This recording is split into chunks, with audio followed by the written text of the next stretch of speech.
તો ચાલો તો વિદ્યાર્થી મિત્રો, ધોરણ 10 ગુજરાતી પદ્ય 13 વતનથી વિદાય થતા. કવિ છે, લેખક છે, એના કવિ કહેવાય જયંત પાઠક, અને સંદર્ભ ગ્રંથ છે અંતરિક્ષમાંથી. હવે વતન, માદરે વતન.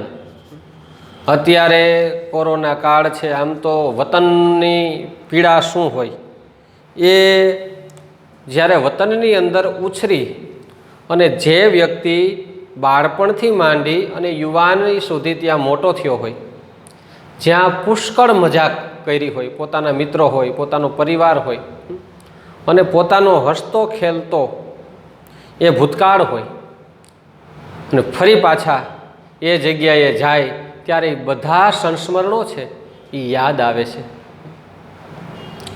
જેવી રીતે દીકરી સાસરેથી માવતરે આવે અને 2-5 દી આવે અને કેવી આમ હરખાતી હોય, પણ જ્યારે વિદાય થતી હોય ત્યારે બધુંય ફરી પાછું એને ઉપડી જવાનું હોય. એ જૂના સંસ્મરણો એને પાછા યાદ જકડી રાખતા હોય, એને અહીંયા રહેવાનું મન થતું હોય. એમ કવિ પણ છે, એ પણ કહે છે કે વતનથી વિદાય થતી વખતે માનો કે તમે અત્યારે કંઈ કદાચ લોકો હોસ્ટેલમાં રહેતા હોય ને એને ખબર હોય, મને ખ્યાલ છે હોસ્ટેલના લોકોને, અમે પણ હોસ્ટેલમાં રહેતા હતા. જ્યારે વેકેશન પડવાનું હોય ને ત્યારે આમ હરખાતા. એક દિવસો છે એ ગણતરીમાં હાલતા હોય. ખાસ તો વેકેશનમાં દિવાળી ને એવા તહેવાર હોય, ઉનાળામાં પાસે રજાઓ હોય, કેરીની સિઝન હોય, અને જન્માષ્ટમીના ને એમાં વાર તહેવારો આવતા હોય. એ નાના હતા ભણતા ત્યાં સુધી એ વધુ મજા આવતી. પછી તો વેકેશન પડે ત્યારે ગમતું નહીં. કાં તો વેકેશન પડે તો પપ્પા વાડીએ લઈ જાય, એટલે મોડા વેકેશનમાં આ ઘણાઈને તો તકલીફ થતી હશે. વેકેશન હોય ને પપ્પા વાડીએ લઈ જાય તો દાખલોય પડે, ના પપ્પા હજી અમારે વેકેશન નથી પડ્યું, હજી વાર છે. આવા જે દાંડ હતા મારા જેવા, એ બધા અત્યારે લોકડાઉનમાં ફસાઈ ગયા. પપ્પા ઢોરની નીણ લેવાય મોકલે, જે ખેતીવાડીવાળા હોય, જેને ધંધો હોય તેને પપ્પા દુકાને મોકલે, જા ત્યાં દુકાને બેઠો બેઠો વિડીયો જોજે, તારા લેક્ચર ત્યાં ધ્યાન રાખજે. ઘણા વાડીએ હોય તો કાંઈ કામ હોય તો જા ત્યાં બેસીને રખોલું કરજે, ત્યાં વાડીએ બેઠો બેઠો નેટ પકડાવીને જોજે. એટલે આવું બધું હાયલા કરે. પણ આ બધાય શબ્દો છે, આ બધાય દિવસો છે, એ બધા યાદ રહેવાના છે.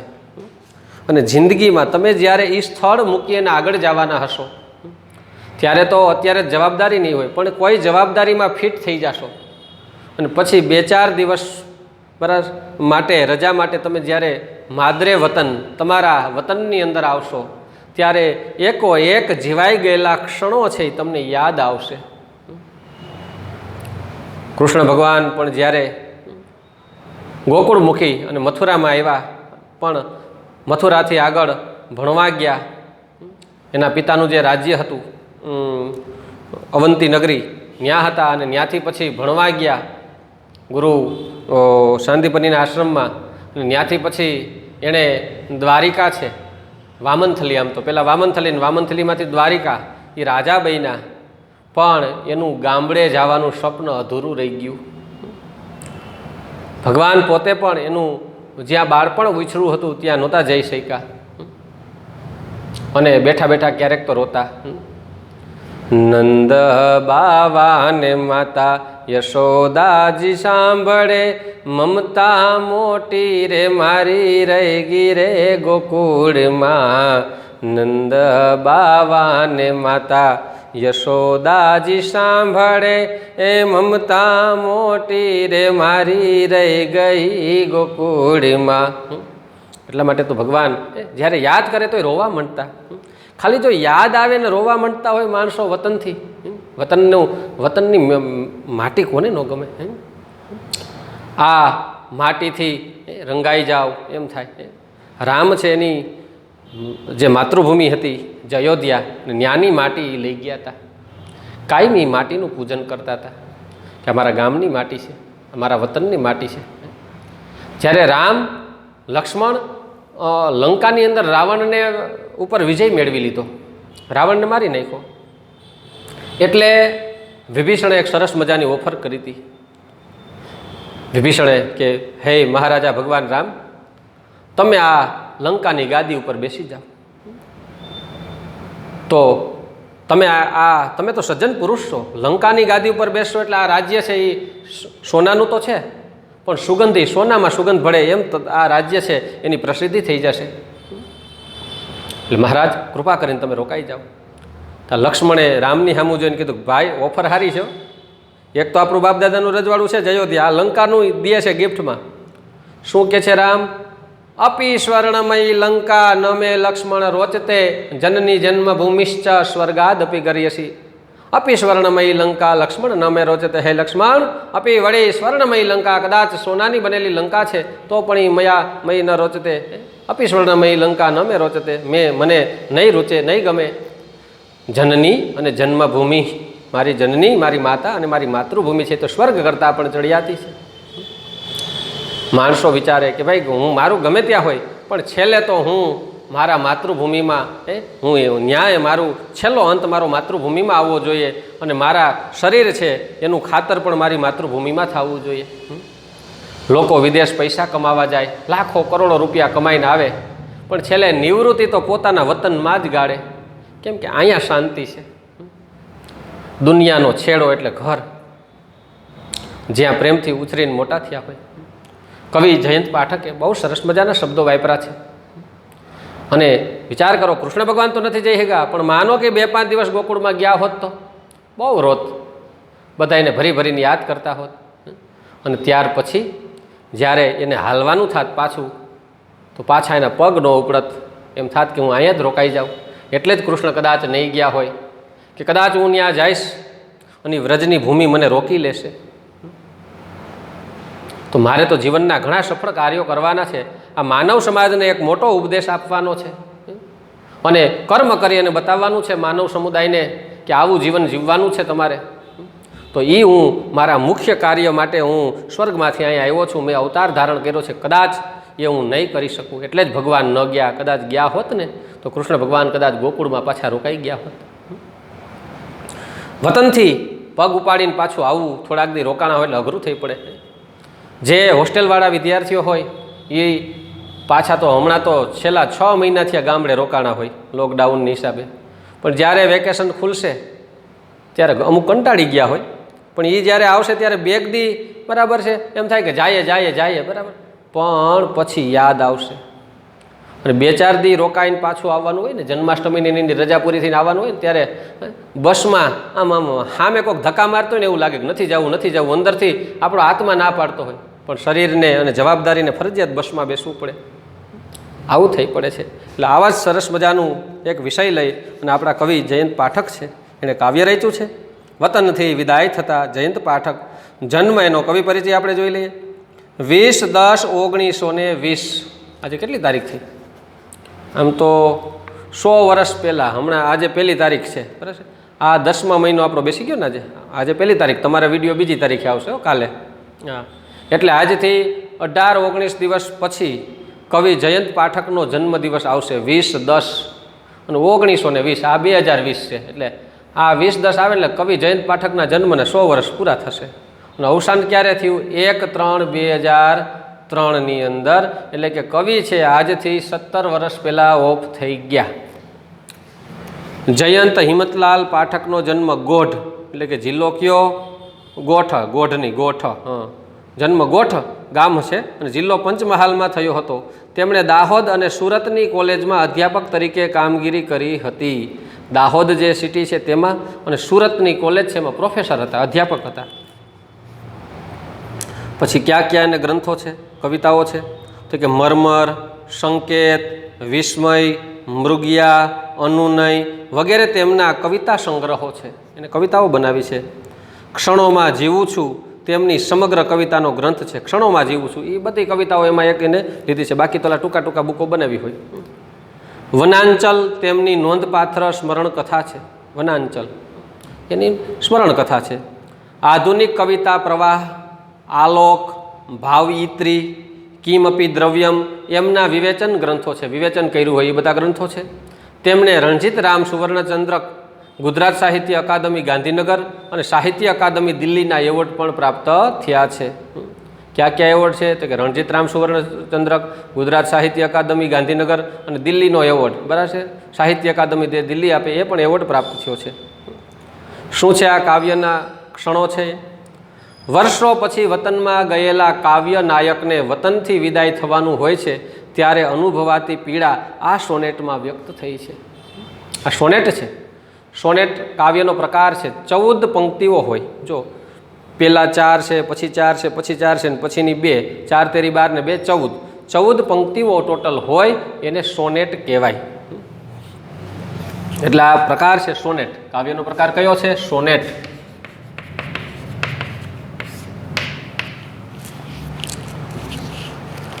એટલે વર્ષો પછી વતનમાં ગયેલા કાવ્ય નાયકને વતનથી વિદાય થવાનું હોય છે ત્યારે અનુભવાતી પીડા આ સોનેટમાં વ્યક્ત થઈ છે. ઘણા વર્ષો પછી જે વન, જન, ખેતર, કોતર, ડુંગર, નદી મળ્યા હતા, વર્ષો પછી આ બધું જોયું હતું, એને મળ્યા હતા, એમને હવે છોડવાની ક્ષણ આવી ગઈ છે. જેમ ઢોર વેચાઈ ગયા પછી પોતાના મૂળ ઘરને ઝંખતું હોય એમ કવિ પોતાના મૂળ પરિવેશને ઝંખ્યા કરે છે. મૂળ પરિવેશ, પરિવેશ એટલે ખાલી કપડાં નહીં, પણ એ મૂળભૂત એની સંસ્કૃતિ છે એને ઝંખે છે.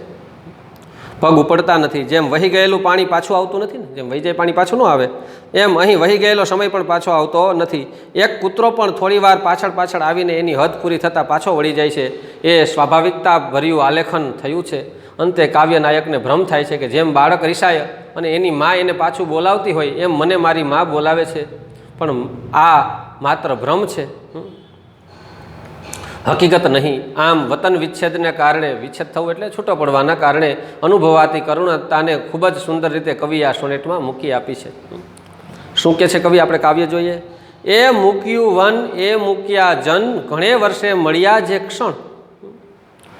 ઘણા વર્ષો પછી આ મારા વતનના જે પદાર્થો છે, વન છે, પ્રકૃતિ સોળે કલાએ ખીલી હોય, સરસ મજાનું ગામના પાદરમાં વન હોય, બગીચાઓ હોય, પ્રકૃતિને રમણીય સ્થળો હોય, નદીઓ હોય, ગામના લોકો હોય, બાળપણના મિત્રો હોય, કોઈ ધંધા માટે બહાર ગયા હોય, કોઈ ગામડામાં સેટ થયા હોય, કોઈ કરિયાણાની દુકાન કરી હોય, કોઈ પાનનો ગલ્લો કર્યો હોય, કોઈ અહીંયા ગામમાં કારખાનું નાખ્યું હોય, ગામની અંદર કોઈ ખેતી કરતું હોય, કોકે તબેલો કર્યો હોય, તો ગામના મિત્રો પણ હોય.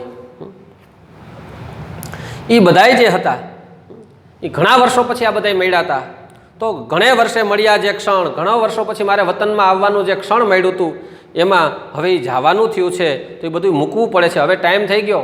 અઠવાડિયાનું વેકેશન હતું, રવિથી રવિ, તો લેખક શનિવારે તૈયાર થઈને રવિવારે બસમાં બેસીને આવી ગયા હોય, સાંજે વતન પહોંચી ગયા હોય, શનિવાર સુધી રોકાય અને સવારે પાછા. પહેલાં તો બસો હતી, હવે તો અત્યારે બસો છે, ટ્રેનો છે, ગાડીઓ, ઘરની ફોર વ્હીલો થઈ ગઈ, પણ પહેલાં હાલીને જતા ને એવું બધું હતું.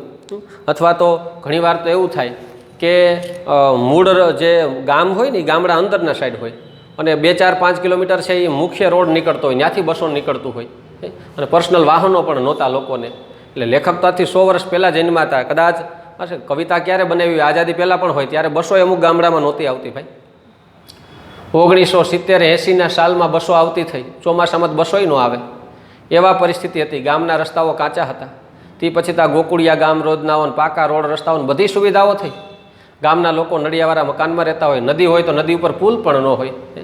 ઉતાસણી સુધી તો કઈડે પાણીમાંથી હાલી અને સામે રોડે જવું હોય કે નદી વટીને જવું પડતું.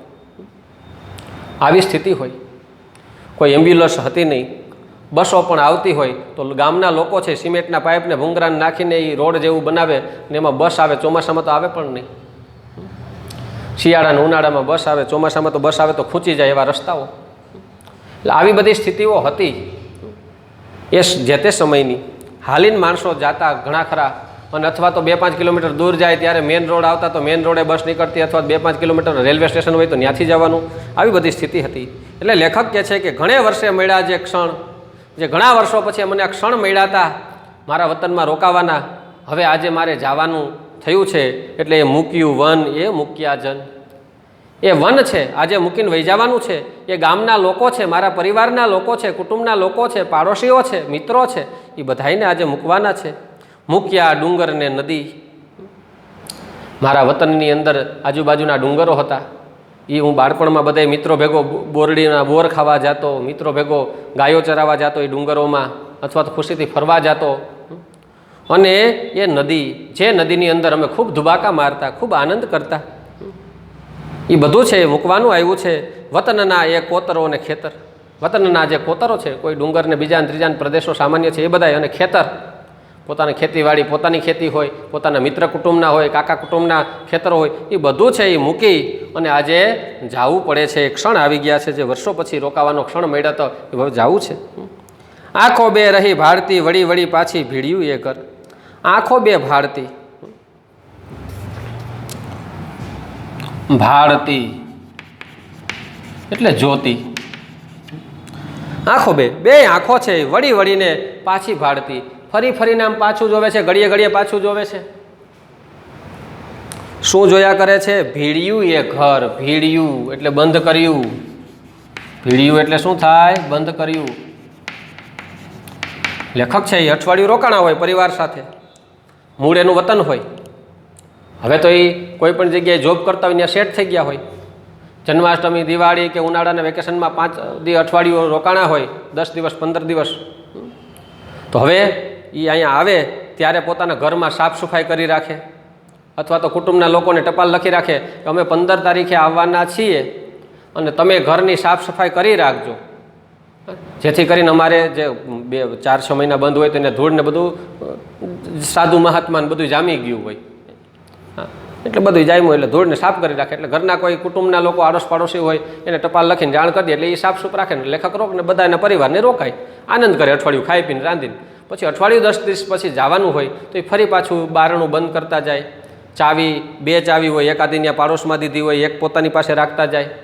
ત્યાં તો શું હોય, જરૂર પૂરતો સામાન રાખ્યો હોય, અને ગામડાની અંદર તો ચૂલા હોય, લાકડા છે, લાકડાના છાણાથી રાંધતા હોય, કરિયાણું હોય, ખાઈ પીને મજા મજા, ખાટલા હોય, ગોદડા હોય, એ આનંદ કરવાનો. એટલે શું કે છે? ભીડ્યું એ ઘર. ભીડ્યું એટલે બંધ કર્યું છે. આંખો છે વળી વળીને પાછી જોવે છે, બાયણું બંધ થઈ ગયું છે. ઓહો, મુકતા મન થતું નથી, વારંવાર જોયા કરે છે. ઈચ્છા તો નથી થતી જવાની, અહીંયા મજા આવે છે. સૂકો રોટલો હોય તો પણ જે પોતાનું વતન હોય ત્યાં આનંદ હોય, પણ માણસનો સ્વભાવ છે ને એક સરખો નથી, અને કર્મથી ક્યારેય ભાગવા નહીં. અને નકરી મજા આવે ત્યાં રોકાયા જ ન જવાય. ઘણાને જો આ લોકડાઉનમાં ગામડે મજા આવી ગઈ હોય. કૃષ્ણ ભગવાનને ગોકુળમાં હું ત્યાં બર પડતું હતું? બર પડતું હતું કાંઈ? બર પડતું હતું એટલે કાંઈ ત્યાં તકલીફ હતી એને? કાંઈ વાંધો આવતો હતો જ નહીં. છતાંય મૂક્યું. શું કરવા? કે ભાઈ જીવનમાં આગળ જ ધ્યેય હોવું જોઈએ, પાછળ વરીને બહુ જવું નહીં. કાં જાય તો અહીંયા રોકાઈ ન જવું. ઘણાને તો મજા આવે ત્યાં દોડી દોડીને વહી જાય. એટલે હું જિંદગીમાં નકરી મજા જ કરવાની છે. કૃષ્ણ ભગવાને કદાચ ગોકુળ ન મૂક્યું હોત તો એ ભગવાન ન થાત.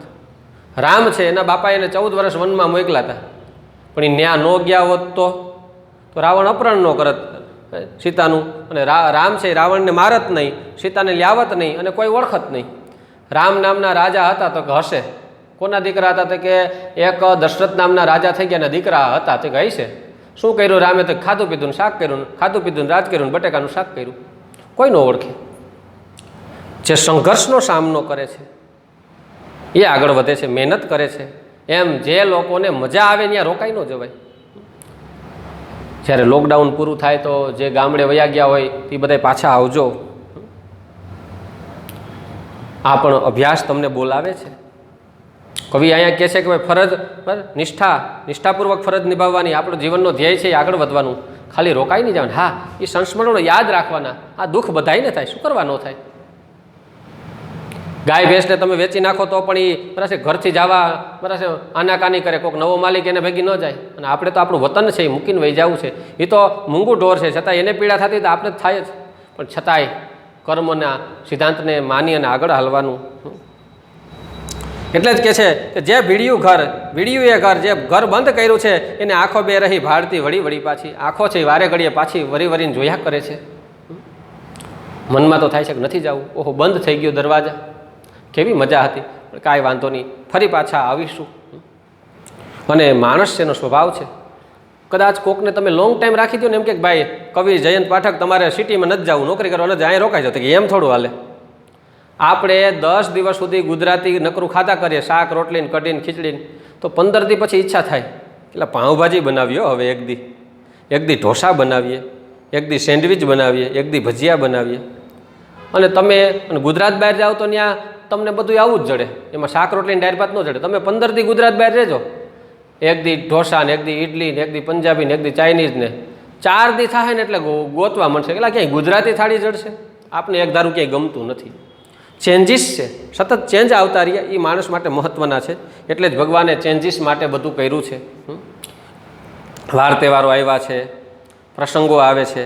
લગ્ન પ્રસંગ આવે તો કેવા હરખાય કે મામાના દીકરાના ત્યાં મેરેજ છે, ફૈબાના દીકરાના ત્યાં પ્રસંગ છે, અહીંયા છે એ છે, મિત્રને ત્યાં ફલાણો પ્રસંગ આવ્યો છે અથવા તો કથા રાખી છે તો ત્યાં જવાનું છે. ક્યારેક કંટાળી જાય તો બીજા શહેર કે ગામડા કે પ્રવાસમાં જાય તો મજા આવે. આજે આ ખાધું છે તો 2-5 દિવસથી ખાઈએ તો નવું ચેન્જ કરીએ. એમ ચેન્જીસ છે એ માણસને મજા આવે. એકને એક કપડાં પણ આપને નથી ગમતા, પણ કપડાં બદલાવીએ નાહી ધોઈને તો કામ આનંદ આવે કે ના એમાં નવા કપડાં પહેરાવે તે દીધા આમ માણસ થઈ જાય. એટલે નવું છે આનંદિત, માણસને આનંદ અપાવે છે. એટલે કે છે કે ભીડ્યું એ ઘર આંખો બે રહી ભાળતી વળી પાછી, આંખો છે સતત જોયા કરે છે. વેચાઈ ગયું ઢોર જેમ તલખે કોઢાર છોડ્યું ધણ. જેવી રીતે છોડ્યું ધણ અને વેચાઈ ગયેલું ઢોર જેમ કોઢારને તલખે એટલે ઈચ્છા રાખે.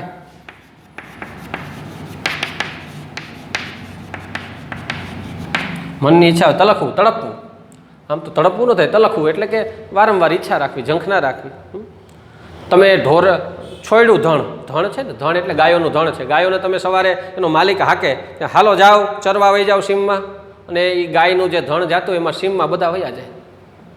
પણ ગાય છે એને પોતાનું વાછડું ને એ બધું ત્યાં એની મમતા છે. વાછડું છે ને એ મમતા છે, માતાની મમતા હોય. એ માતૃભૂમિ છે એ પણ આપણી મમતા છે. એટલે એનું વાછડું બાંધ્યું હોય તો એને ગાય છે એનું ધણ છે એ સીમમાં ચરવા જાય, પણ સાંજ પડે એટલે દોડીને પાછું આવે. એને ઈચ્છા થાય દોડીને મારા ખીલે વહી જાવ. અને ઢોરને વેચી નાખ્યું હોય, નવો માલિક આવ્યો હોય તો એ ઢોર પણ ન જાય, એને બાંધીને લઈ જાય તો થોડાક દી તો માથું આમ ધૂણાવે કે ભાઈ મારે નથી જવું, મને અહીંયા ફાવી ગયું છે, મને અહીં મજા આવે છે, અને એનો માલિક લઈ જાય. જો માલિક બીજા ગામે લઈ જાય તો વાંધો ન આવે, પણ ગામમાં હોય ને, જે ગામડાવાળા હશે ને એને ખબર હશે, ગામમાં ઢોર માણસ ઘણા ન વેચે. શું કરવા ન વેચે ખબર છે? કે એ જો ઢોરને અમે ગામમાં દેશું ને તો અત્યારે જ કોક એનો માલિક હાકી ગયો ને એને ઘરે બાંધી દીધું, પણ બીજે દી થાય તો દોડીને પાછું અહીંયા વહી આવશે. અઠવાડિયું 15 દી તો મિનિમમ હેરાન કરે છે. પણ નવો માલિક હોય એને વધુ સાચવે, ખાણ ખૂટણ આપે, ધ્યાન રાખે, એની સાથે રીએ તો ઢોરને ત્યાં પાછું ફાવી જાય, વાંધો ન આવે. એટલે વેચાઈ ગયું ઢોર જેમ તલખે કોઢાર છોડ્યું ધણ. ઢોર જેમ વેચાઈ જાય પછી એનું કોઢાર છે. કોઢાર એટલે ખીલ્લો, ઢાળિયું,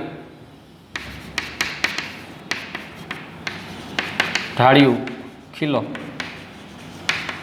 આપણે જે ખીલે ઢાળીએ બાંધીએ ને ઢોર, એ ઢોર પાછો એનો ખીલ્લો ગોતે છે કે મને અહીંયા જ મજા આવે છે. જેમ ધણને છોડી મૂકીને પાછું આવે કરે છે, એ સાંજ પડે ધોડીને ન્યા આવવાનું એમ કરે છે.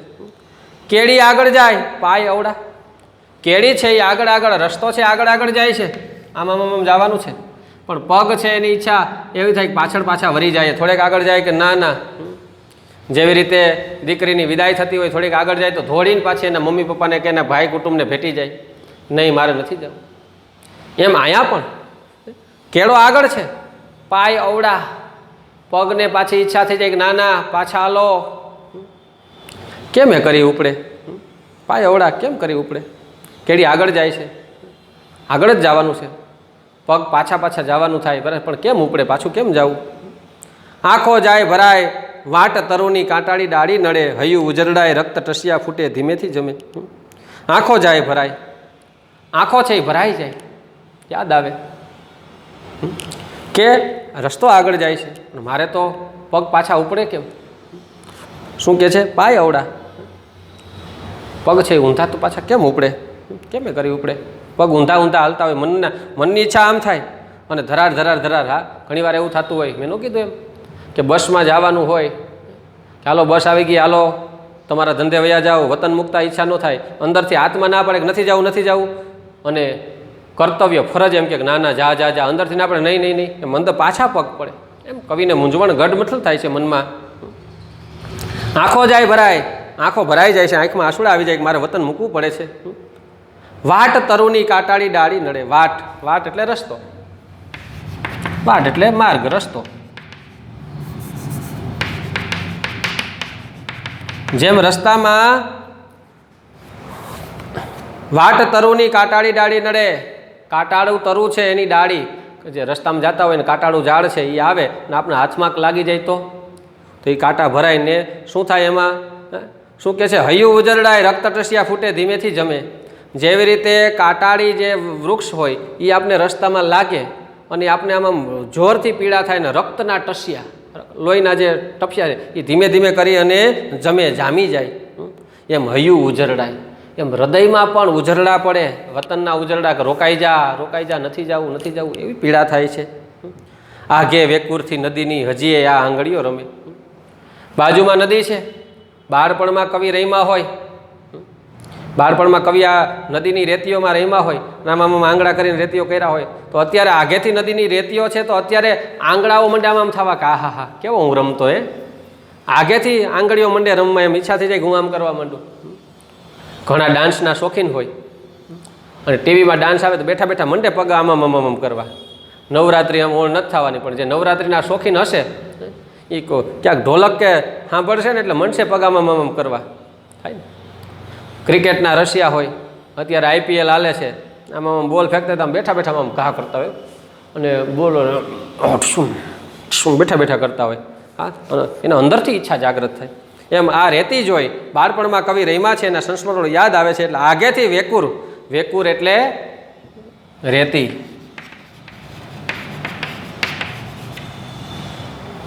આગે, આગે એટલે દૂર, વેકુરથી નદીની હજી આ આંગળીઓ રમે.